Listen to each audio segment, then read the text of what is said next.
Damos inicios a los actos de conmemoración del 112 aniversario del natalicio del insigne poeta nacional y comandante Juan Antonio Correger Montes. Hoy, 3 de marzo de 2020, recordamos la lucha de nuestros héroes y heroínas que, movidos por el inmenso amor a la patria, ofrendaron su vida y su libertad por alcanzar la liberación de nuestro país del yugo colonial yanqui, que nos tiene sumidos en la más cruel de las pobrezas, la de la ignorancia y el espíritu. Hoy recordamos a Correger y con él a Albizus, a Betances, a Hostos, a Blanca Canales, a Carmín Pérez, a Doris Torresora, a Isabelita Rosado, a Elías Pauchán, a Irán Rosado, a Oscar Collazo, a Griselio Torresola, a Irving Flores, a Andrés Figueroa, Lolita Lebrón, Rafael Cancel Miranda, quien ayer en la noche trascendió al plano de los inmortales de nuestra patria irredenta, y otros tantos más que con valor y sacrificio ofrendaron su vida por la independencia de Puerto Rico. Para ellos y para su patria, alabanzas, alabanzas. Recibamos en este momento al compañero José Cheo Torres, presidente del Comité Actos Natalicio, comandante Juan Antonio Correger, para el mensaje de bienvenida. Muy buenas noches a todos y todas. A nombre del Comité Actos Natalicio Juan Antonio Correger, le damos la más cordial bienvenida y la más expresiva gracias, ¿verdad?, por sacar de su tiempo para acompañarnos en esta noche, que queremos rendirle homenaje a ese gran e insigne patriota que fue Juan Antonio Correger, aquí en su pueblo natal de Ciales. Estamos muy contentos, ¿verdad?, que ustedes estén aquí compartiendo en esta noche. Esta noche nos sentimos tristes porque hemos perdido uno de los grandes soldados de la patria, uno de esos grandes hombres que aprendió de su maestro Pedro Albizu Campos que la patria es valor y sacrificio. Hombre de una entrega total por la lucha de la libertad de este pueblo. Me refiero al compañero y amigo, héroe nacional, Rafael Cancel Miranda. Pido un aplauso para Rafael Cancel Miranda. Y todos esos grandes hombres y mujeres, discípulos del maestro Pedro Albizu Campos, que gracias a ellos, todos los que estamos esta noche aquí, se lo tenemos que agradecer a esa lucha y a esa entrega por la patria, por la libertad de este pueblo, que estuvieron dispuestos a entregarlo todo. Y tenemos que agradecer profundamente que gracias a ellos, por todo ese sacrificio, gracias a ellos por seguir el ejemplo de ese otro gran puertorriqueño, dirigente del Grito de Lares, que es de donde nace nuestra nación puertorriqueña, y ese seguimiento que le supo dar el gran Pedro Albizu Campos a esa lucha. Lamentablemente Puerto Rico ha tenido en nuestra lucha dos tendencias: la tendencia revolucionaria que nace de Lares, una tendencia autóctona de nuestros luchadores y luchadoras, y la tendencia reformista que nos viene del extranjero, que a nuestro juicio ha sido lo que ha adelantado y ha estancado nuestra lucha. Correger siempre estuvo denunciando lo que era el reformismo criollo, hasta que el pueblo puertorriqueño, hasta que el independentismo puertorriqueño no pueda comprender a cabalidad lo que es el reformismo, y que el reformismo en ningún rincón del mundo ha logrado liberar una patria. Hasta que no se aprenda eso de nuestros grandes maestros, vamos a seguir en ese lapachero reformista, que lo que hacemos es que con ese comportamiento lo que estamos es validando el coloniaje y jugando con las reglas del imperialismo norteamericano. A eso nos enseñó Rafael Cancel Miranda. Él no jugó con las cartas ni con las reglas de juego del imperialismo, como tampoco lo hizo Correger, sucesor de don Pedro Albizu Campos, discípulo muy aventajado del albizuismo, que dio un salto a nuestro juicio cualitativo cuando se envuelve en la filosofía marxista-leninista, que también a nuestro juicio entendemos que fue lo que le dio toda esa capacidad para poder hacer los análisis históricos que hizo tan acertados sobre nuestra lucha y entender que nuestra lucha es una lucha de clases. Cuando hablamos de Correger, no podemos dividirlo en el poeta solamente. Fue un gran poeta, nuestro poeta nacional, nuestro poeta épico, pero aparte de eso, fue un revolucionario consecuente que toda la vida estuvo en esa marcha y siguiendo a sus grandes maestros, que lo fueron Albizu, que lo fue Sandino, que lo fue Bolívar, que lo fue Marx, que lo fue Lenin, y de todos esos grandes maestros que se forma este hombre que nos dio luz para seguir una lucha vertical y acertada para enfrentar al imperialismo norteamericano. Yo creo que las aportaciones de Juan Antonio Correger son las que nosotros debemos de estudiar y profundizar, porque si nosotros no vamos a la historia, si nosotros no comprendemos cómo se ha desarrollado nuestra historia, nuestras luchas y todos los saltos cualitativos que ha tenido nuestra lucha, han sido por las posiciones de los movimientos revolucionarios, desde Betance, desde Albizu, desde los macheteros, desde las distintas organizaciones clandestinas en Puerto Rico, la Fuerza Armada de Liberación Nacional de los Estados Unidos, son los que han dado consecuencia y saltos cualitativos en nuestra lucha. Por el contrario, el reformismo lo que ha hecho es estancarla. Y vemos ahora mismo en Puerto Rico la gran división que se da por toda esta contienda electoral, donde tres organizaciones se disputan los pobres votos que puedan sacar. ¿Para qué? Para recibir otra derrota, para burlarse al imperio, porque los tiene donde los quiere tener, jugando con sus reglas de juego. Así que nosotros esta noche tenemos aquí distintos panelistas que vamos a discutir uno de los temas que apasionaba a Correger, y todos los que nos hemos leído La Patria Radical podemos entender a cabalidad el análisis profundo, histórico, materialista y dialéctico que hizo Juan Antonio Correger sobre las elecciones en Puerto Rico. Y ese va a ser el tema de esta noche. Así que, sin más preámbulos, pues lo dejo con los compañeros que van a hacer sus ponencias. Todos aprendamos algo de lo que se va a discutir aquí esta noche, y que seamos mejores independentistas. Muchas gracias.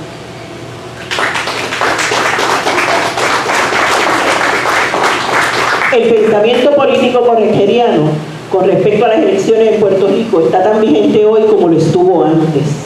Es por eso que en estos momentos de tanta crisis en Puerto Rico y tantos atropellos gubernamentales, una vez los invitamos a reflexionar y a replantearnos la postura de Correger. Votando en las elecciones, cito, votando en las elecciones coloniales Niegan el principio fundamental de un régimen democrático, que es elegir los instrumentos y funcionarios de sus propios órganos de poder. Para ampliar el pensamiento correigeriano con respecto al proceso eleccionario de Puerto Rico, hemos organizado un foro de discusión con el tema Puerto Rico, las elecciones coloniales o la toma del poder. Para el desarrollo del tema nos acompañan como panelistas, a quienes invitamos a acompañarnos en la mesa, la doctora Juana Cabello León, doctora en Historia, bibliotecaria del proyecto de servicios bibliotecarios para personas con impedimentos en la Universidad de Puerto Rico, recinto de Río Piedras.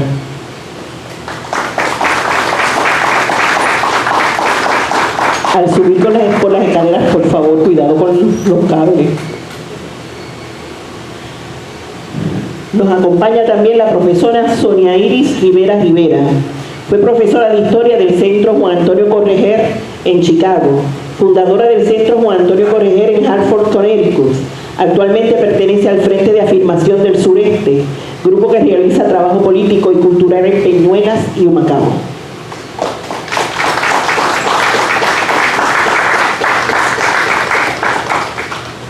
Nos acompaña también Luis Marreros, estudiante de Educación en Historia de la Universidad de Puerto Rico, recinto de Río Piedras, y miembro de Trabajadores y Estudiantes Comunistas por un Cambio Social.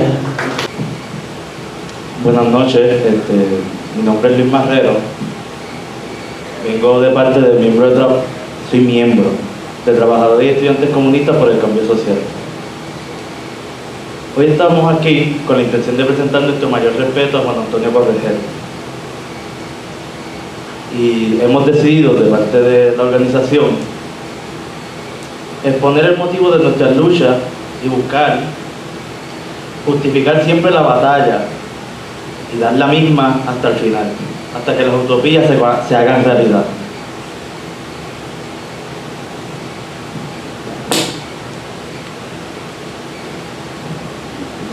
Quiero comenzar hablando de un suceso singular que vivimos todos, que fue el verano del 19. Quizás el verano más combativo masivo de nuestra historia, y recalco la palabra combativo masivo, porque no creo que sea el proceso más combativo, pero sin duda hubo una gran cantidad de personas allí. La indiferencia que se ha presentado de muchas formas en la lucha puertorriqueña. Todos conocemos el ay bendito que está en nuestra población, siempre cargado de una inercia sin rebelión, de un dejar pasar. En el verano desapareció. Y para mí, personalmente, eso fue maravilloso. Más, me es necesario expresar la incomodidad que algunos compañeros sentimos de la exaltación exagerada de esos sucesos. Me explico. Aplaudo lo haya sucedido sin duda. Pero aquello no deja de ser un acto de espontaneidad. En los medios se conoció, se dijo que era una revolución pacífica. Eso no fue una revolución, no estuvo cerca. Así que esa incomodidad que algunos sentimos, pues quiero expresarla diciendo que no fue nada diferente a lo que fue Chile, Ecuador o Francia. Es más, allá hubo más violencia que acá, pero eso es otro asunto. Lo maravilloso de aquel momento no hace más que dejar al descubierto una realidad presente en la izquierda puertorriqueña.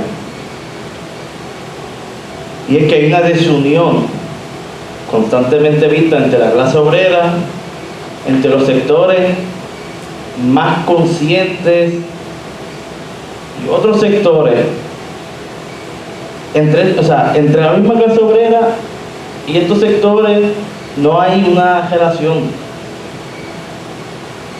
Y cuando vimos que se unió la clase artística, la colectiva y otra serie de movimientos nos pareció tan poderoso que lo llamamos revolución. Entonces tenemos una cuestión que es evidente. Y quiero hacer la pregunta, o sea, ¿qué hemos hecho ante esto que parece evidente? Hay una fuerza que nace solo de la unión. Y nosotros no la tenemos. Debemos, por lo tanto, proponemos priorizar en nuestras agendas, en todas, buscar elevar una teoría unificadora que haga que la clase obrera se sienta identificada. Pues se quiera o no, la clase obrera posee en sí misma un factor decisivo, el número. Pero el número no es nada si no hay unión. Ahora, ¿cómo empezamos a esbozar dicha teoría? Aquí planteo una cuestión, una frase que me gusta mucho del poeta Unamuno. Él dijo una vez: venceréis pero no convenceréis. Entonces lo dijo a un franquista y lo plantea de la siguiente forma: pueden vencer porque tienen toda la fuerza, pero no pueden convencer porque les falta persuadir. Y para persuadir se necesita algo, que es la razón y el derecho en la lucha. Nosotros, quiero creer que los aquí reunidos, entendemos que tenemos dicha razón y dicho derecho a la lucha. Si es así, entonces ¿por qué no convencemos? Quiero hacer un ejercicio y retomamos la cuestión planteada en breve. Estamos de acuerdo, evidentemente, que la democracia puertorriqueña es una farsa. Pero, ¿por qué es una farsa? ¿Es una farsa porque somos colonia? O quiero creer, no, o sea, lo planteo, más de uno pensará eso. Entonces la solución, ¿verdad? La conclusión del razonamiento siguiente es que hace falta en Puerto Rico un proceso descolonizador. Si dejamos de ser colonia, la democracia puertorriqueña podrá florecer. Sin embargo, la siguiente cuestión me salta a mí enseguida. ¿Son los países no coloniales países democráticos? Tienen un Estado soberano, no tiene nadie por encima de ellos, pero eso es otro asunto. Incluso, hay una pregunta que sería más fácil de contestar, creo yo. ¿Son más democráticos estos países no coloniales que Puerto Rico? Mi contestación a la pregunta es que no lo son. Entonces el planteamiento que haré a continuación no tiene nada de novedoso, lo hemos escuchado antes. La lucha es y tiene que ser siempre contra el imperialismo, contra el yugo colonial, es claro, pero también contra el yugo de clase. Hay que liberarnos de la clase dominante estadounidense, pero eso nunca va a ser suficiente para tener un Puerto Rico libre. Ahora, retomando la cuestión planteada anteriormente, esto no se puede quedar ahí si queremos convencer. Hay que acabar, creo yo, que con planteamientos vagos, con planteamientos elitistas que a veces traen una fraseología que entendemos nosotros mismos. Hay que ser más claros y más certeros. La lucha es por la independencia, pero la lucha también es para acabar con el burgués explotador. Hay que acabar con la relación entre el capital y el salario sin planteamientos intermedios. Si queremos el fin de la colonia, el razonamiento sigue así. Acabar con la colonia es la manera históricamente que nos ha impuesto para estructurar la sociedad socialista, verdaderamente democrática y bajo condiciones soberanas. Cualquier otro planteamiento no permitirá que la riqueza, que es pública, sea para la mayoría y no permita procesos que respondan a los intereses de esta misma mayoría. Nos toca entonces exponer constantemente que la democracia actual, que creo que es un ejercicio que hay que hacer constantemente, no representa a la mayoría. Y así explicar cómo se puede llegar a un sistema más justo. Además, resulta imprescindible una lucha por concepciones inmediatas que eduquen para la lucha futura. No podemos plantearnos la toma del poder si la gente aún sigue pensando que se puede cambiar a Puerto Rico votando en la urna. Hay que demostrarle de forma inmediata que sí se pueden hacer cambios. Hay que empezar a organizarnos, creemos, que a partir de esta tesis. La radicalización no viene de procesos arbitrarios. Se da a través de diferentes factores dialécticos, históricos, que van a responder a cada población. La poca democracia que se pueda tener en el sistema colonial y capitalista, por más limitada que sea, la necesitamos. Cito a Lenin: la democracia no suprime la opresión de clases, sino que hace la lucha de clases más pura, más amplia, más abierta, más nítida, que es precisamente lo que necesitamos. Igualmente, y sigo citando, el proletariado no puede llevar a cabo la revolución socialista si no se prepara para ella a través de la lucha por la democracia.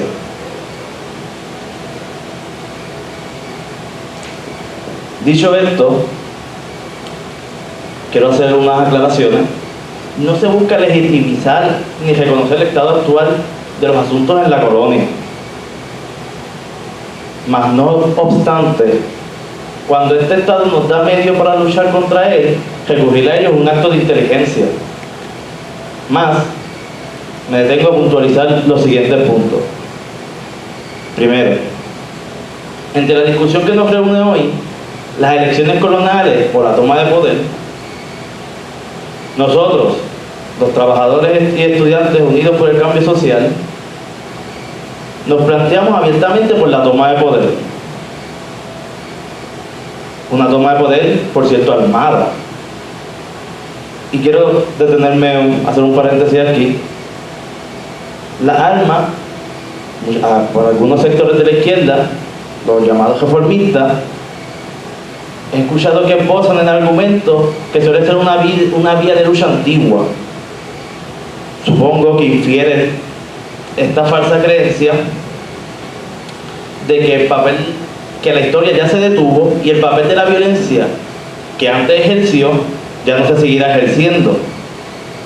Un planteamiento que desde mi punto de vista es ingenuo y que no corresponde con la realidad. Toda la historia de la humanidad es la historia de la lucha de clases, tesis elemental del marxismo. Y esta lucha sigue siendo palpable en cualquier parte del mundo. Corregel señala que la lucha por la independencia nacional y la soberanía estatal de un pueblo es una forma específica de la lucha de clases. Y en nuestro caso, esa es nuestra lucha. Como comunistas, se desearía que esta fuera una lucha pacífica, mas esperar que las condiciones den un salto predeterminado y estar preparado para ahogar las fuerzas de la burguesía de otra forma que no sea punta de cañón es tener una visión mecánica de la historia y por lo tanto una visión mecánica de las revoluciones. Lo que me llega al siguiente punto que quiero puntualizar: que nos opongamos abiertamente al pacifismo no significa que apoyemos todo acto violento vacilante. El acto violento se basa en el apoyo de las amplias masas populares. Mientras las masas no estén de acuerdo, solo es aventurerismo. Y este puede parecer revolucionario por su discurso y su fraseología, pero no pasa de actos de rebeldía. actos que siempre que son separados de las masas son solo una expresión de desconfianza hacia ellas.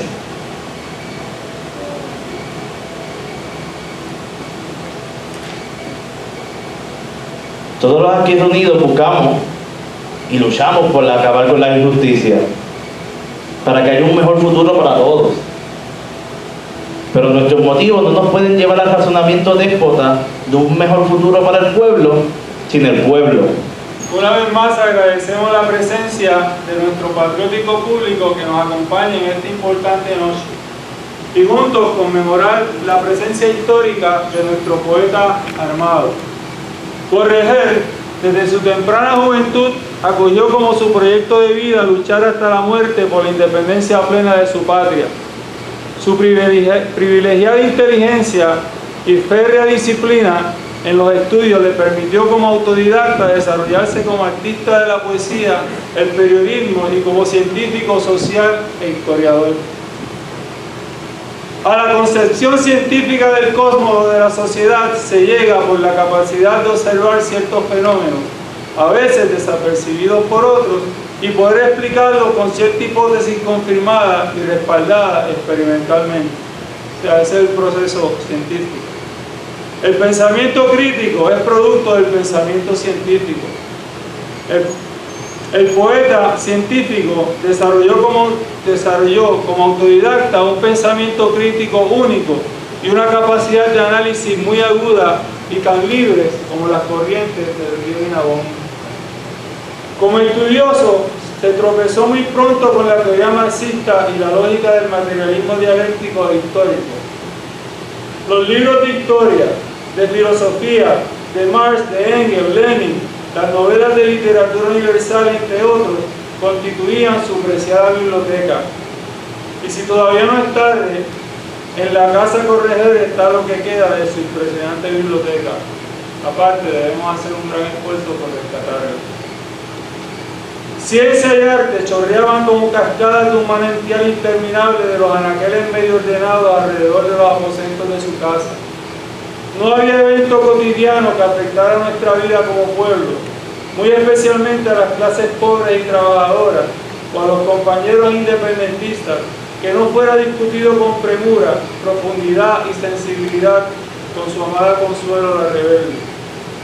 E inmediatamente no apareciera un artículo publicado, o una marcha, o un meeting en pleno arrabal, o un improvisado piquete.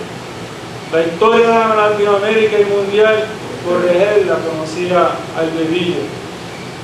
El proceso por el cual una nación sólidamente constituida, con fuertes lazos culturales y con un territorio definido, logra liberarse de un imperialismo cruel y poderoso como es, o de un despiadado tirano, está claramente registrado en la historia. Vietnam llevó una guerra de guerrillas prolongada contra 3 imperialismos y venció. Argelia libró su guerrilla contra Francia y venció. Cuba y Nicaragua vencieron a sus tiranos. Puerto Rico aún está en el proceso de liberarse del imperialismo norteamericano. Cada vez más las masas disminuyen sus ingresos y la crisis social empeora. Los políticos corruptos cada vez más establecen leyes y decretos para ampliar la sombrilla que los protege, con la excusa de que pueden hacerlo porque fueron electos por el pueblo. Licencia para robar, podríamos muy bien decirlo. Pérdida de pensiones y una exorbitante deuda causada por la mencionada corrupción, la mala administración y los amigos del alma. Un costo de vida encarecido por la impuesta ley Jones y sus artículos sobre el cabotaje. Un sistema de educación con sus recursos saqueados y maliciosamente tirado al desperdicio. Un sistema eléctrico de recursos también saqueado, claro está, de débil estructura y también criminal y maliciosamente saqueado y echado a perder. La agricultura corriendo la misma suerte, saqueada y maliciosamente criminalmente olvidada. Nos dicen que alrededor de un 90% de nuestra dieta es importada y de mala calidad nutricional. Un archipiélago como el nuestro no sobrevive con apenas un 10% de su capacidad alimentaria. La privatización de estos recursos diezmados, maliciosa y criminalmente, nos acecha como una maléfica sombra de aniquilamiento bajo la bota pesada de ahora una junta de control colonial. Entonces, ¿será posible desde la perspectiva del método científico aplicado a nuestra específica historia que una nación oprimida como la nuestra, bajo las circunstancias antes descritas, se libre del yugo colonial, votando en un sistema electoral controlado, amainado y corrupto? El científico Correger nos contesta, amparándose en el método histórico. Basándose en la observación profunda y detallada de la historia, siempre se han observado dos tendencias cuando se estudia la movilidad de las masas. El materialismo dialéctico reconoce la lucha de clases como el motor de la historia. Esto es, la fuerza que causa dicha movilidad de masas. En las manifestaciones de estas luchas se dan dos grandes tendencias, una la reformista y otra la revolucionaria. La primera es importada y pretende reformar y no abolir el status quo. La segunda surge de las entrañas de los pueblos y pretende como solución abolir y no reformar el status quo. Entre otros, Marx, Engels, Lenin lo explicaron en sus obras. Para llegar a una sociedad sin clases hay que abolir, no reformar el sistema de producción capitalista, como fue el tema principal del Capital, máxima obra de Marx. Correger identificó y explicó magistralmente esas dos tendencias en nuestra historia, en su obra La lucha por la independencia de Puerto Rico.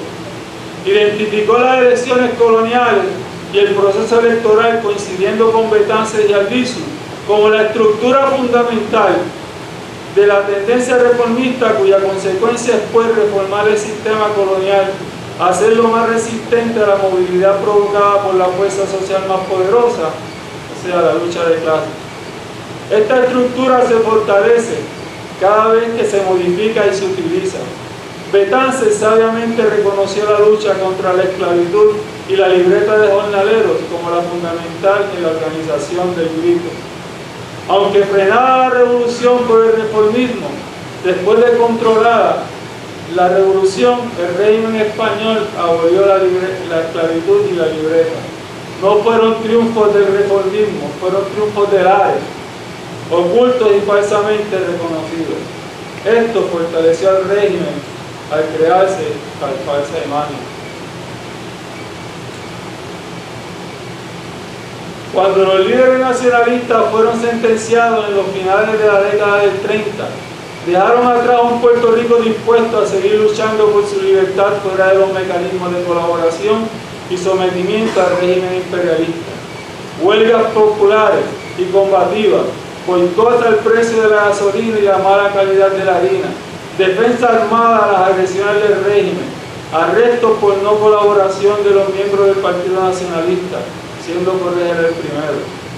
Con el destierro en prisión de dos generaciones de líderes nacionalistas, penetró el imperialismo el ánimo revolucionario con un agresivo reformismo, con el traidor Muñoz Marín como pantalla y señuelo frente a un pueblo que se consumía en la miseria causada por la más burda explotación.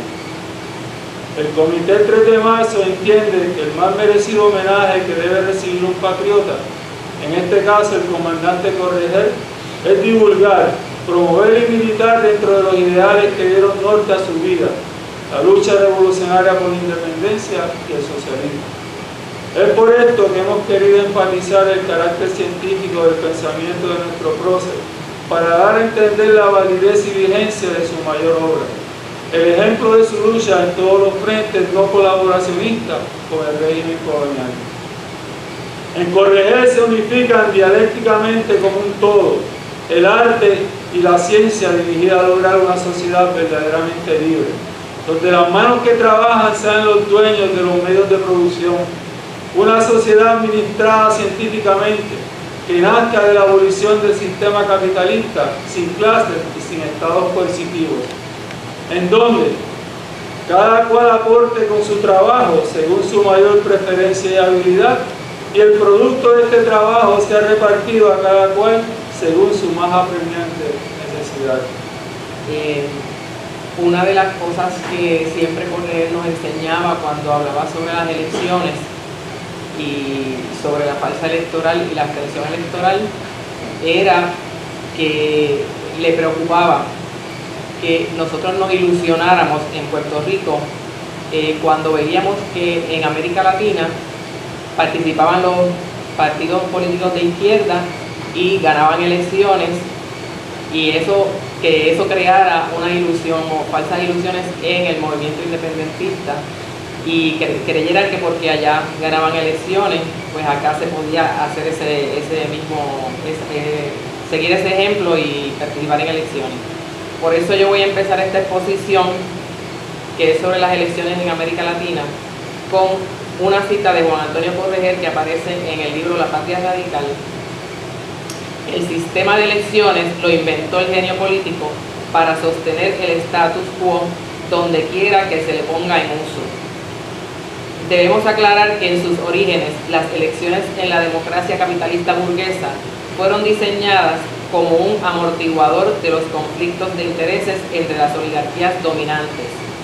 Posteriormente, ante el descontento y las luchas sangrientas de los trabajadores y otros sectores menos privilegiados, la clase dominante burguesa, como una forma de tolerancia política, se vio obligada a darle participación electoral al pueblo.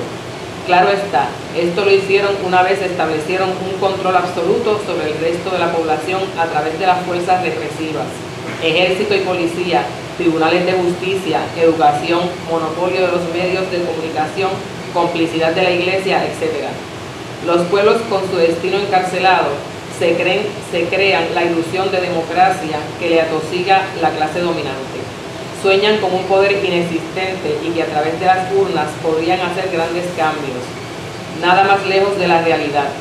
En el sistema de explotación capitalista, la clase dominante jamás va a permitir que la clase trabajadora y el pueblo en su conjunto se empoderen. Una clase pragmática, que tiene como filosofía de vida que el fin justifica los medios, va a ser el más mínimo intento de cambio en la estructura de poder como una amenaza a sus intereses, y se valdrá de cualquier mecanismo y crueldad para destruirlo.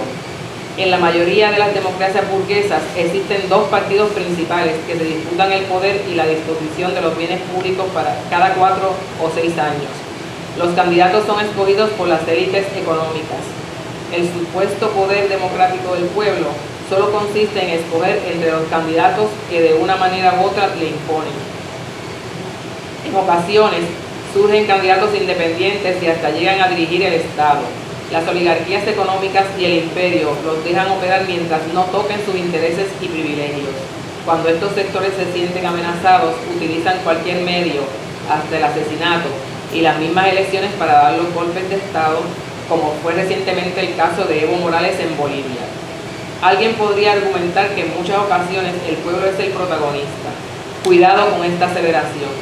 Si bien es cierto que en algunas instancias el pueblo con su verticalidad se convierte en la gran pantalla, también tenemos que ver los cables y enchufes que conectan la pantalla. En última instancia, ¿quiénes son los verdaderos beneficiados? Al final se vuelven a manipular y a maniatar las intenciones del pueblo. Nuestro pueblo sacó a Ricardo Rosselló. ¿Y qué cambió? Ilustremos lo antes mencionado con algunos hechos históricos. En 1948, en las calles de Colombia, fue asesinado Jorge Eliezer Gaitán Ayala durante la campaña para un segundo término en la presidencia del país. ¿Cuál fue su pecado? Querer establecer un programa de transformación social que amenazaba los privilegios de la oligarquía y la International Fruit Company. Gaitán hacía una distinción en lo que denominaba país político y país nacional. El país político era controlado por los intereses de una oligarquía corrupta, con sus luchas internas que no respondía a las demandas reales del país nacional compuesto por todas las clases sociales. En el 1951 ganó la presidencia de Guatemala con más de 60% de los votos Juan Jacobo Arbenz. Su gobierno de corte socialista que empujaba una reforma agraria, el mejoramiento de las condiciones del pueblo y leyes laborables, no era de la aceptación del imperio y menos del International Fruit Company. por lo que le impusieron sanciones y le confiscaron un lote de armas que venían de Checoslovaquia. En junio 27 de 1954 fue depuesto en la llamada Operación Speedy Success de la CIA. Arbenz estuvo exiliado en varios países y eventualmente murió en México en 1971. En 1946 llegó a la presidencia de Argentina con un amplio margen de aceptación el escritor y militar Juan Domingo Perón. Su gobierno populista buscó empoderar a los obreros, ayudar a los sectores más postergados y defender la independencia política y económica. En el 1955, durante su tercer mandato, Perón fue derrocado. La dictadura subsiguiente prohibió el peronismo. En septiembre 25 de 1963, Juan Emilio Bosch Gaviño, Juan Bosch, hijo de madre puertorriqueña y fundador del Partido Revolucionario Dominicano, después de 8 meses en el poder fue depuesto. Su pecado: aprobar una constitución liberal que le reconocía ciertos derechos a los obreros y a otros sectores de la población y pretender regular el latifundio. El imperio, después del triunfo de la Revolución Cubana, vio su gobierno como una amenaza. En 1970 gana la Unidad Popular en Chile con el 36.6% de los votos y Salvador Allende se convierte en presidente de la República, el primer gobierno socialista que llega al poder por la vía eleccionaria, democrática. Un año después se celebran las elecciones municipales y la Unidad Popular triunfa con el 50.29% de los votos. Durante los 3 años del gobierno de Allende, el Producto Nacional Bruto de Chile fue el más alto en la historia del país. 3 años después de su triunfo, le dan el golpe de Estado a Allende, lo asesinan, toma el poder Augusto Pinochet y establece una de las dictaduras más sangrientas en la historia de nuestro continente. Podríamos mencionar cómo el Frente Sandinista de Liberación Nacional, organización que tomó el control del Estado por la vía armada en Nicaragua el 19 de julio de 1979, perdió el poder ante la Unión Nacional Opositora. Su error fue aceptar, bajo la presión del imperio y con toda la prensa amarilla en su contra, concurrir a unas elecciones financiadas por la derecha internacional. Y aunque posteriormente volvieron al poder, aquellas elecciones desviaron totalmente el norte de la revolución. El 23 de marzo de 1994 fue asesinado en México, en plena campaña política, el candidato del Partido Revolucionario Institucional, Luis Fernando Colosio Murrieta. Fue asesinado por una conspiración de las altas esferas del partido, en que el propio hermano de Colosio fue cómplice. Ideológicamente, Colosio no estaba muy lejos de la tesis del liberalismo que esgrimió en 1988 Carlos Salinas de Gortari, pero propuso darle más facultades al Congreso de la Unión, poniéndole límites constitucionales al poder del presidente, lo que representaba un rompimiento con el régimen. Atentó contra las estructuras inmovibles del Estado. Ese fue su pecado y le costó la vida. Todos conocemos el caso en El Salvador del presidente Manuel Zelaya, quien contaba con la aprobación de la mayoría de la población. Una noche de junio de 2009 llegan los militares fieles al imperio, lo montan en un avión a punta de pistola y lo exilian a Costa Rica. Con Zelaya repitieron el mismo guión que habían ensayado en Haití con Jean Bertrand Aristide, primer presidente elegido democráticamente cuando exmilitares de extrema derecha, entrenados por Estados Unidos, invadieron el país a través de la República Dominicana en 2004. Le dan un golpe de Estado y lo llevaron en avión a la República de África Central, donde lo obligan a exiliarse. También conocemos el caso de Fernando Lugo, en Paraguay, quien promovió leyes contra la corrupción y la reforma agraria. Ganó las elecciones con más del 42% de los votos, pero la derecha y los gringos patrocinadores le perdonaron que acabara con los 61 años de dominio absoluto del Partido Colorado. En junio de 2012 le dieron un golpe de Estado bajo un amañado residenciamiento orquestado por la Cámara de Diputados. ¿Qué me dicen de la persecución contra los líderes del Partido de los Trabajadores de Brasil y de la presidenta Dilma Rousseff y su eventual residenciamiento? Eduardo Cuna, presidente de la Cámara de Diputados y principal promotor del residenciamiento contra Dilma, está preso por corrupción. Sobre 40 millones de dólares cobró en sobornos. Debemos mencionar también a la expresidenta de la Argentina, Cristina Fernández, y la persecución que sufrió por varios años una vez dejó la presidencia. Lo más reciente fue el golpe de Estado en Bolivia contra Evo Morales. El gobierno de Evo aumentó las escalas salariales, las pensiones y disminuyó dramáticamente los niveles de pobreza, la muerte infantil e incrementó el Producto Nacional Bruto. Ganó con una inmensa mayoría, pero desde mucho antes de las elecciones le orquestaron una campaña de fraude para justificar el golpe. En Venezuela, recordemos el golpe contra Hugo Chávez Frías y la presión contra Nicolás Maduro. Hasta el momento es un caso atípico. Al igual que los sandinistas en Nicaragua, han logrado permanecer en el poder gracias a que cuentan con la lealtad de los cuerpos castrenses y que con sus programas sociales se han ganado el apoyo de grandes sectores de la población. No obstante, el imperio está en constante acecho y una de las formas de golpe de Estado que ha querido implementar es a través de las elecciones. Estas experiencias nos señalan, sobre todo, lo irreal que es pretender utilizar las elecciones representativas para lograr verdaderos cambios estructurales en las relaciones de poder en la democracia burguesa, lo que convierte el voto en un absurdo y las elecciones en una fanfarria burlesca. La abstención electoral ha crecido en las últimas décadas en gran parte del planeta y en particular en América Latina. Si tomamos en cuenta el mejoramiento de la transportación y sistemas de votación, no podemos atribuirle esta merma a las condiciones geográficas de los países. Esta merma no se debe a otra cosa que a la pérdida de fe y confianza en las bondades de la llamada democracia burguesa de grandes sectores de la población. Si analizamos la trayectoria histórica, no es de extrañar que Chile, con un 58%, sea el país de mayor abstención electoral en el mundo con voto voluntario y que Colombia ocupe con un 52% el octavo lugar.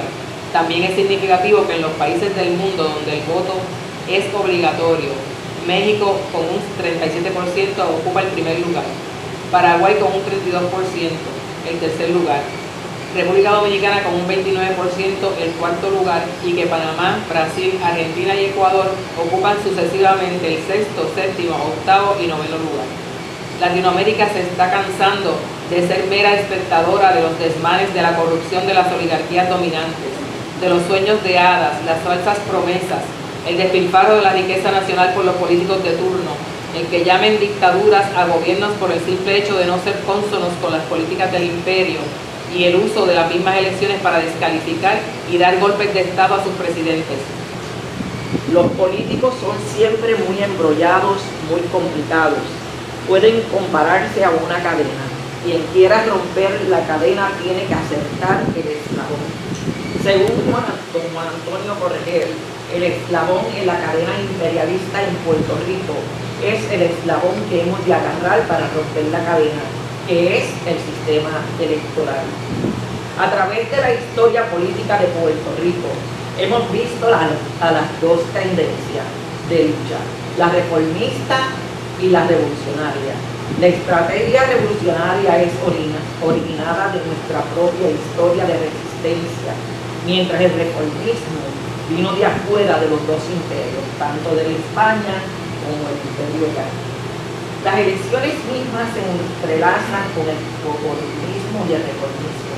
En ellas se vierten energía y dinero del pueblo trabajador para seguir hundiendo aún más en la desesperanza y a la desesperación. En Puerto Rico han servido para legitimar el colonialismo.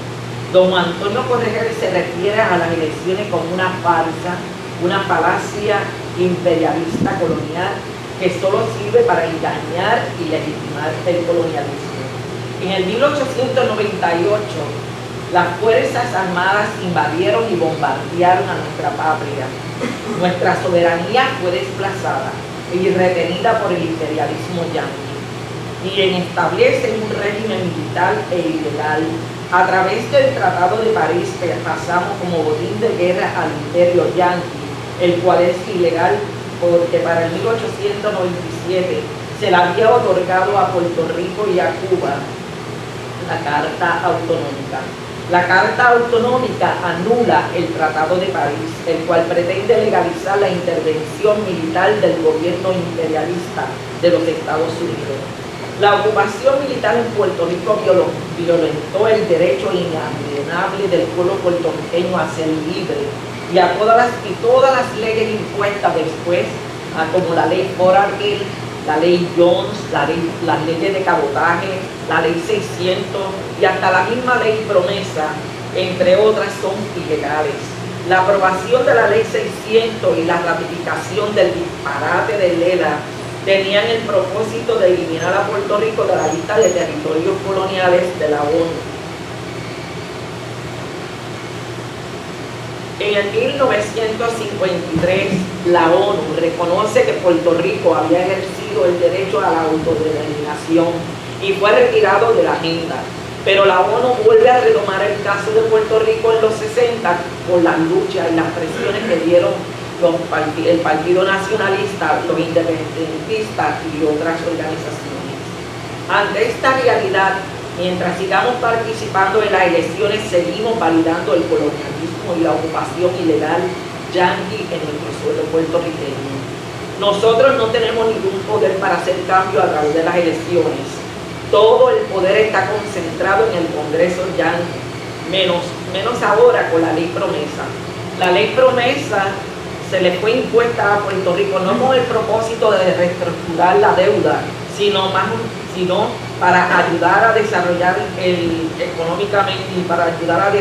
económicamente a Puerto Rico, sino con el propósito de cobrar la deuda a costa del sacrificio del pueblo trabajador. Esta maniobra es parte de la política capitalista neoliberal que se ha estado estableciendo como un mecanismo del capitalista en su afán de poder acrecentar su capital a costa de los pueblos, agudizando así la desigualdad social. En Puerto Rico hemos visto los efectos de esta política capitalista, donde los trabajadores han perdido prácticamente todos sus derechos y beneficios que habían luchado a través de décadas. La desigualdad social es cada día mayor. Las experiencias con el huracán María y ahora con lo de los sismos han dejado al desnudo nuestra realidad colonial, la pobreza de una gran parte de nuestra población, la ineptitud, la corrupción del gobierno colonial, la apatía y el desprecio por parte del imperio. Por lo tanto, no podemos caer en la trampa de las elecciones, ni en las manos de oportunistas y reformistas que solo buscan administrar a la colonia y seguir creando una falsa ilusión al pueblo. Tenemos que ir por la verdad, no participar del circo electoral del imperio, ya que no hay ninguna posibilidad de que a través de ella podamos resolver nuestros problemas y menos lograremos nuestra independencia, sino todo lo contrario, legitimamos el colonialismo.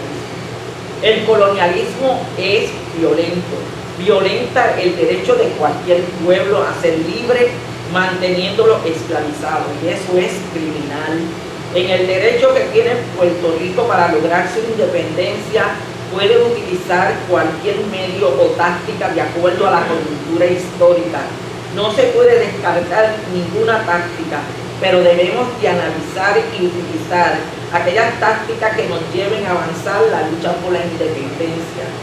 Además, tenemos que aprender de la historia y no caer en las trampas que muchas veces nos ponen el reformismo y el oportunismo, apoyados por el imperio.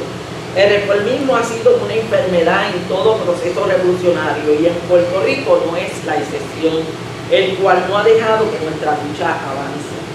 Por lo tanto, tenemos que oponernos a la celebración de las elecciones, los plebiscitos mañados y cualquier tipo de constituyente que se convoque, porque ninguno de estos mecanismos van a resolver nuestra situación colonial.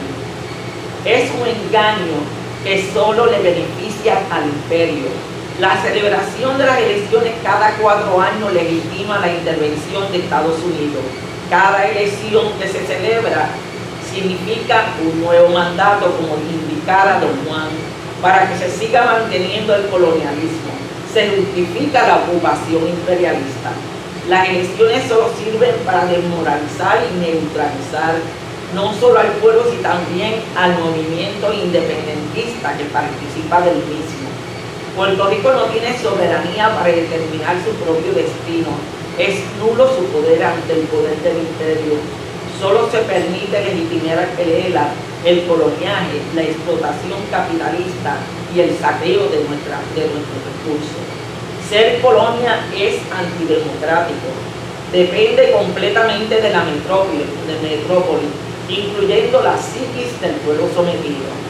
En el caso de Puerto Rico existe un miedo a la independencia, el cual está arraigado en nuestra psiquis como pueblo. Este miedo ha sido creado por la dependencia económica, las supuestas ayudas federales, por la desinformación de los imperialistas y sus cómplices coloniales, que han hecho creer que sin el imperio el pueblo se moriría de hambre.